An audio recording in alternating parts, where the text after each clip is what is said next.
Okay, hello, hope you're doing well. Today I'm going to go over my 2025 planners and journals system / lineup. And not only that, I'm going to kind of walk you through how each piece kind of integrates into my daily routine. Basically like when I would fill out certain sections.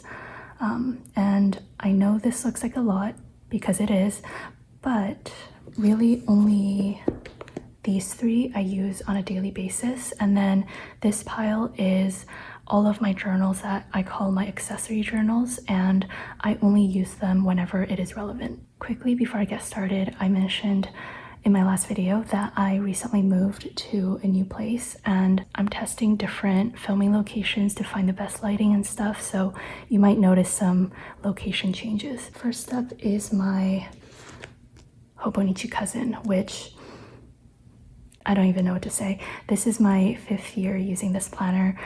It is my ride or die, and if I had to pick one planner for the rest of my life, it would be this one, and that entire pile can be recycled. I do have a full setup video, which I will link down below. And I will be honest, sometimes I get a little bit, what's the word? Like self-conscious or just like worried that my content becomes very repetitive because again, I'm using the same planner every single year. But hopefully you can tell that I really do love this planner and I don't want to change the way I do things just to be able to create like fresh content or anything like that. However, I do often make small tweaks to my planning system throughout the year as I go through different phases of my life and things just don't work for me. So I will go over some of that in a bit. For this section, I mentioned in my setup video that I will no longer be tracking my fitness because my Hobonichi Weeks is going to be my fitness planner. And instead, I'm going to use this as kind of like a table of contents or index. So for example, on April 5th, maybe I made a sketch of a new product and I want to be able to refer back to it in the future. Then over here I will write on the line of April 5th new product design, and that way I can quickly flip to it. So this section I definitely won't be using every day. Then for the monthly section, this is going to be largely the same as this year. This is an example for November. I just used my Mildliners to color code my deadlines. I definitely can go without the monthly section, to be honest. I don't look at this every day. I look at it maybe max 3 times a month. But I suppose like sitting down the month prior and just like mapping out my entire month just to see which weeks is more busy for me, it really helps me to mentally prepare for the month. But again, I could go without this, and it just makes me happy to kind of decorate. So of course I used my own 2025 monthly kits, and I also put down the holiday stickers already. This is the TCMC colorway, and I don't know if anybody noticed, but the reason why that color palette is really weird is because I coordinated the holidays to the month. And because some months there are a lot of holidays, while other months there are no holidays, the overall color palette looks really weird. So I just wanted to put that out there. For example, December has 1, 2, 3, 4, 5, 6, 7 holidays, whereas like August has literally none. So yeah, I am an insecure person and I am worried that people will think I have a bad taste in color palettes. Moving on to the weekly section, I am literally not going to make any changes to the way I do my weekly section, at least for now, because again, it is working for me very well. This is like the first time I have very consistently filled out my weekly section. There are exceptions, like on Sundays I tend to fall off a little bit, but generally I'm very consistent. Usually I set everything up on Monday, so usually I put down a sticker to capture what the week is going to be about. So for example, moving, another moving, Black Friday weekend, etc. And then I do my habit tracker. This is again the most consistent I have been with habit tracking. And I attribute this to the fact that I think these habits are very achievable, but it still requires a level of discipline in order to tick things off. So I track working out, reading, and taking my medication. And then this bottom section is more just like a free-for-all where I write down a few bullet points about the week, typically towards the end of the week. And then I either use stickers or washi tapes to kind of set the color scheme and theme for the week. And then for the actual days, this is where I do my hourly schedule. Tiny icon stickers for things that are recurring, and then bigger stickers for things that are different from the usual or things that are just a little bit more notable. And then I usually draw a line if it's something that takes over 2 hours. For going to the office, I usually draw like a little bar. And yeah, again, this has been working for me since the beginning of this year, basically. So I have no reason to change what I'm doing for 2025. All right, moving on to the daily section. I forgot to mention, for the weekly section, again, on Mondays, I set up the week with the sidebar and the washi and the deco.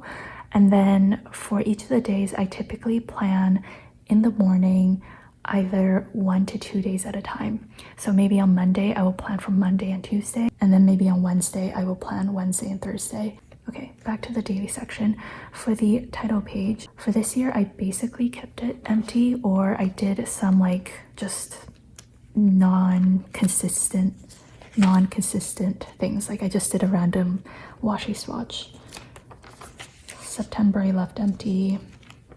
October, I did a washi swatch. Anyways, starting in November, I wrote down the daily prompts that I use on the title page, and this has been really helpful so that I don't have to Google my own website every single morning to find the prompts. So that is what I'm gonna do for next year. I did some more consistent decorating so that it would actually look really pretty. However, I think I'm gonna print out the prompts and size it as kind of like a square, because I don't think I can fit all of it in with my handwriting. So yeah. And then for the actual daily pages, again, it's gonna be more or less the same thing because I have no reason to change what I'm doing. So usually I just use a pencil to bold the line and it turns into 2 columns. I start with the today heading, my routines, work section, and then life section. I do want to talk a little bit about the little changes that I was talking about. So for example, in July, this is how I did my structure. And you can see it's more or less the same, routine, work, life. But you can see that I first wrote down the heading, routine, and then I wrote down each thing on 2 lines. And I did that for a while, but then I felt like this whole thing was taking up way too much space, and as I was getting busier, I was running out of room for my work to-dos. So then at some point, I changed it to just like 1 item per line. Also, I omitted the routine header. Another tweak that I made was, as you can see, this is morning walk, medication, and clean. But then I realized that I take my medication as soon as I wake up and then I walk after. So the order of that was just a little weird, and at some point I changed the order of things so it made more sense. And also eventually I changed clean one area to like clean, and then I have to write down whatever I cleaned. That just gives me a little bit more incentive to actually clean. Hopefully that makes sense. So yeah, I'm going to continue the same thing for 2025. To-do list here, answering the prompts generally at the top, and then the rest is like a free-for-all where I do my daily journaling and little doodles and stuff like that. So I think that's all I have to say about my Hobonichi Cousin. I don't think anyone is surprised that I'm using this for next year. Next up is my Hobonichi Weeks, and I also have a setup video about this, and this is going to be my health and fitness planner. Well, I suppose it's not so much a planner, but more of a journal and tracker, because I'm not really planning in advance for anything. This is where I'm going to keep track of my step count and my workout. For the steps, I usually fill this out like 3 to 5 days at a time, because it is tracked and recorded in my my Fitbit app on my phone. So I don't have to do it every single day. I can just refer back to it. In my setup video, I did a mock spread of the monthly section. I said that I wanted to keep track of like a bad habit that I want to get rid of, but I was really reflecting on myself and my personality, and I realized that I was being a bit too ambitious. And this is gonna sound really silly, but part of the reason why I don't think I will be able to fill this part out every day with my bad habit is because if I open to this section and I draw an X, I have to wait for the ink to dry before flipping to the weekly section to continue filling it out. And yes, I can use blotter paper, but that is an extra step. So yeah, I'm just being honest. I know myself and I don't think I'll be able to do that. So instead, I had another idea. I'm going to continue tracking like things to do with my medication, doctor's appointments, and anything notable. So for example, on the 7th, I forgot to take my meds in the morning and I took it at noon, which is much later than what I would normally do. And then I was thinking of using my markers to color code some mental health things that I deal with. So depression, anxiety, ADHD, and insomnia. And then if I experience a stretch of time where that thing is very, very bad, then I will mark it in with the marker. I think I deal with these things on a daily basis to some degree, but I will only mark it if it's like a genuinely really bad stretch of time. And I think that'll actually be some helpful data to refer back to. So yeah, this section I'm not gonna use every day, just whenever relevant. And then for the weekly section, I also did a mock spread, but I changed a few things. I divided up the page into 2 columns. This narrow column is for tracking my runs. This wider column is for my gym progress. So I write down exactly the exercises and the weights that I did. I was a little unsure last time what I wanted to do here, so I just called it a free space and I did a few mock things. I decided to instead divide this up, and on each day I'm gonna write down just a very small thing that made me happy, and it could be more than one thing as well. Very casual and very low stakes. And then for this section, I'm starting off with a habit tracker, and I don't know if you noticed, but this is very similar to the weekly habit tracker that I do in my Hobonichi Cousin, but it is horizontal instead of vertical. With the tiny icons, I'm tracking my spending, my skincare, and not going on my phone before bed. Then I made a this week section. This is more so a free space, similar to before, where I can write down any thoughts about my health or fitness. And then this section is probably my favorite. I don't know if I have mentioned this in past videos, but for the past like 5 to 6 years, I religiously check my local grocery store's flyers and read through the entire thing, literally at midnight. It is just a thing that I do, and I find it so interesting to see what is on sale. So I thought it would be fun to actually start tracking like the things that I'm interested in. It's not necessarily things that I'm going to buy, but just things that piqued my interest. There isn't a super functional purpose, but I just find it fun. And yeah, this is this current week, and so far I am really enjoying it. And the thing with this is I usually fill this out either right before bed or the next morning for the day before, because none of this I can fill this out the morning of. Like for the run, I actually need to go out and run in order to record all of the stats. Same for the gym. I need to go to the gym first before I write down exactly what I did. Highlights of the day, again, I need to wait until the day's over. Spending, skincare, and going on the phone before bed, again, I need to wait until the day's over. So yeah, this is more of a record keeping sort of thing rather than planning in advance. That is it for my Hobonichi Weeks. And then the last thing that I use on a daily basis is my ADHD planner / to-do list system. And I've already talked about this a few times, but I will quickly go over it. It's essentially just a plain notebook, which I turned landscape-wise. And the reason why I turned it landscape-wise is so that I have a lot of room to write down each to-do list item without needing to go to a second line. The wind is going crazy outside. I might have to film this in the evening. We'll see.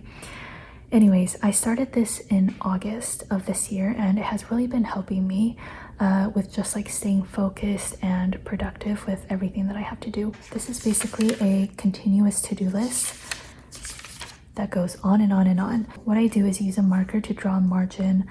I write down the date on the left column, and then this is where I write down my to-do list. And every section is basically a work block, and every time I take a break, I close off the work block. And everything here is very nitty-gritty and in chronological order. This way I know exactly what I need to do and exactly what I need to do next. And how this kind of plays with my Hobonichi Cousin, because I know this seems really redundant, but basically in the morning I write down my to-do list in the Hobonichi Cousin just based on whatever pops into my head first. And while sometimes it is chronological, it's not always. And I tend to get very overwhelmed just like seeing this huge to-do list and not knowing where to start. So what I do is, for example, in the morning I plan to work for about 2 hours before I head to the gym. I look at this and I think realistically, what do I need to do first and what can I do in the next 2 hours? And then I will write it down here in chronological order. And this does take an extra bit of time to rewrite everything, but it helps me personally, so that is why I use it. With that being said, I want to talk about so one of the questions that I get very often is like, how are you able to keep up with so many different planners and journals? And the thing is, I only use something if it helps me and it benefits my life. I'm not rewriting my to-do list in this notebook just for fun. Like, I'm rewriting it because it actually helps me be more productive and get more things done. If it's becoming a burden, then I'm not going to use it. So yeah, if I were to force myself to use something, then I would not be able to keep up with it, and it would be very overwhelming. Okay, so then let's talk about my accessory journals, although I have to go soon, so let's see if I can get through this quickly. Again, everything here are things that I don't use on a daily basis. I only use it if I have a need for it. So first up, this is my reading journal, a Stalogy half-year grid A5 notebook. Decorated the cover with a bunch of vinyls, and obviously I only use this if I'm reading. I don't know if there's much to say about this. My reading journal is very simple relative to some other reading journals. I just write down notes, and really the only decorative thing is the sticker that keeps track of my rating when I finish the book, and a little sketch of the cover. So yeah, this is what I'm going to continue using for 2025. I don't change notebooks for my reading based on the year. Then I have my Hobonichi Techo, which this is my first time getting a Techo. I've always wanted one, but I just never had a use for it. And I saw the sushi cover, I had to get it, and I did have a purpose in mind, so I justified getting it. This is my recipe journal, and even though this is like the 2025 Techo, I am not going to use it like just for 2025. Similar to my reading journal, I'm going to use it from year to year, at least until I fill it up completely. So I promise I will make a dedicated video for this at some point, but I'm basically using this to index all of my favorite recipes. Here's an example. This column is where I write down the ingredients and notes, and then this side is where I write down the instructions. And I also like making a cute little header and doodle. The dates are irrelevant in terms of the actual date, but this is how I'm indexing things. So for example, January 2nd, this is black sesame cookies. And then here on January 2nd, I wrote black sesame. So this I don't really have a routine for. I just use it whenever I decide to add something to it. The next thing is kind of new. This is is this stuck together? What the heck? Oh my god. Okay. Anyways, this is a B6 Leuchtturm notebook, and I know I'm being a tease.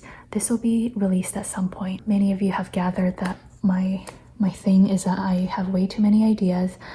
I design way too many products and I never have time to release them. But yeah, Anyways, this is a B6 size, which is new and I am obsessed. And then I also stuck on a pen loop in the back. This is the Leuchtturm XL pen loop, which is perfect for fountain pens. And I just started this week actually.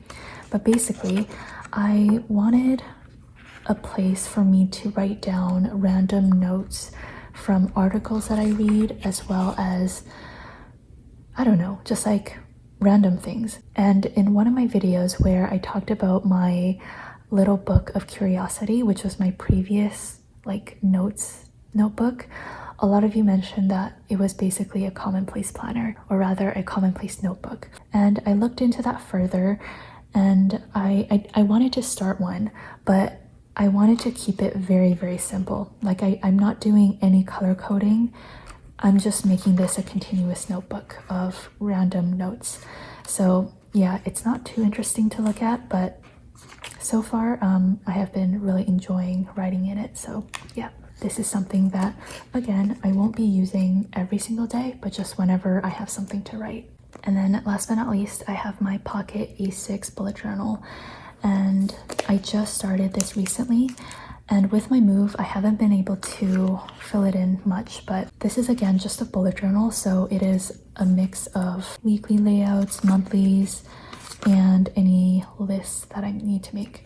And again, I only use this if it is a week where I feel like I need a supplement to help me stay productive.